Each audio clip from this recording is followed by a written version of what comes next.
Serigne Touba Serigne Saliou Serigne Touba andi ko Touba Serigne Saliou daj ci lu ne ngir loolee du jóge Touba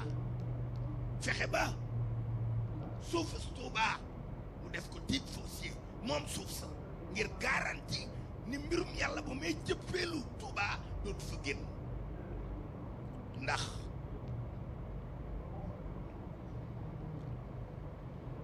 le fait divin s'est manifesté sur plusieurs terres du monde. Finalement, s'est déplacé, s'est translaté vers d'autres horizons. Et l'aboutissement contemporain, c'est bien Touba. Mais une fois les conditions de son maintien dans un lieu déterminé, si ces conditions ne sont pas réunies, cette lumière se déplace contre les ennemis de l'islam. J'avais eu peur de tourner le dos au président Abdoulaye Wade. Barke Serigne Touba. Je ne l'ai jamais dit à personne. Mais bu ma daan dem ba yàgg kon moo man kii Serigne Saliou nii bu ma defal woon dara mënatuma def lu ma naqari moo ndax am naa droit jéem ko porter la guerre. Et je te dis que j'ai vécu des moments troubles dans mon intérieur barke Serigne Saliou parce que mbiri àddina ak égo humain taxoon na may loo ko fët-fët maa ngi tuubal Serigne Saliou barke Serigne Touba ba na nga ni bu loolu Serigne Saliou ñooña buñ ne bon bu installé fa def seen titre foncier mais ce qui est arrivé à la Palestine se serait produit chez nous. Mais oui.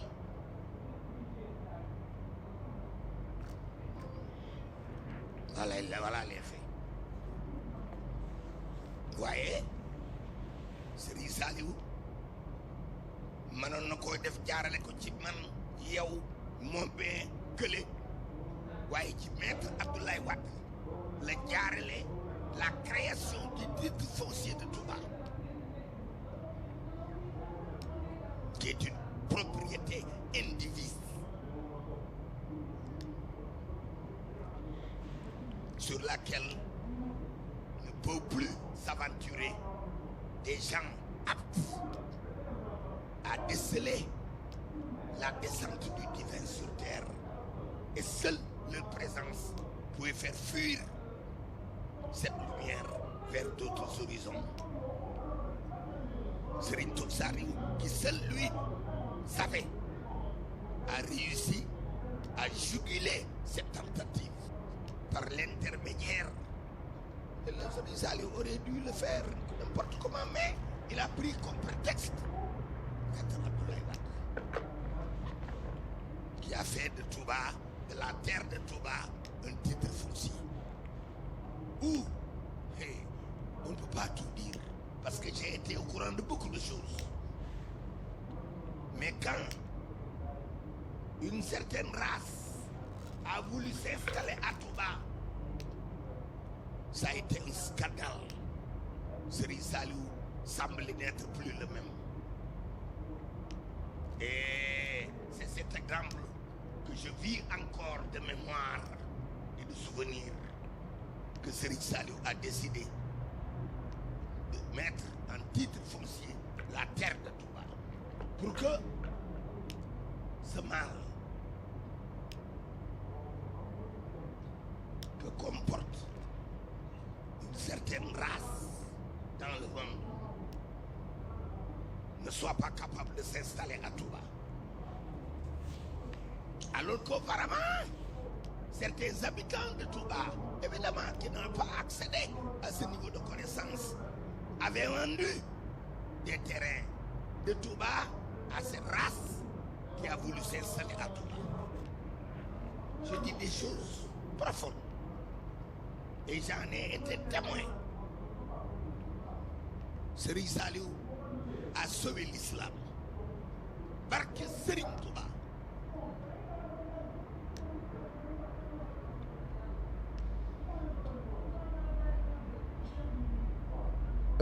am na leneen loo xam ne tamit maanaam sëñ Mountakha Mbacké yàlla na ko fi suñu borom yàggal dafa am taalibeem bu tudd sëriñ Moustapha Mbaye jëlan am kër luye ko waa Sonatel su ma juumul waa Sonatel te jamono yooyu fekk sëñ bi muy door a wax ne dafa bëggan corniche Touba bi ay assurance ak i banque ak yu mel noonu duñ fi nekkati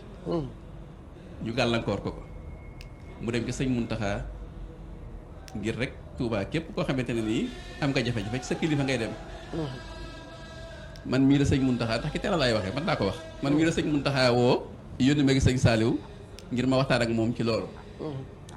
waaye dama lay bëgg nga déglu ma tontu li sëñ Saliou tontu ak xam-xam bi ki nekk ak njariñ li ki nekk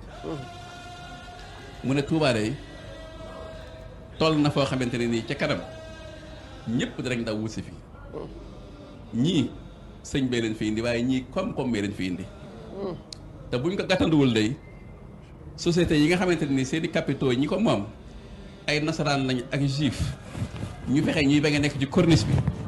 ëllëg ak si biir day la dalaan yahud ya yàlla na ma yàlla bal la dalaan waa Palestine nee na waa Palestine dañ naa def yahud bu ñu dàqee fañ leen doon dàqee mu am xaalis bëgg dara ñëw jënd fa ay kër ñu leen koy jaay ñii di leen jaayee kër ñii di leen jaayee boutique bañ am fa doole nee na moo tax ba ñu leen bëggee toxal seen xel xalaat ñu indi leen foofu nee na moo tax maanaam assurance yeeg banque yi nga xamante ne bëgguñu seen capital ay yahuta ko moom nee na moo loolu tax bëgguñu nekk ci corniche bu njëkk bi xoolal sëñ bi moom fa muy xalaate te mu ne lii may def kat defal lu ma ko sama bopp waaye ñoom laa koy defal beneen bi ci am solo nga xam ne sëñ Saliou daf cee dogu woon Abdou Mbaye moo nekk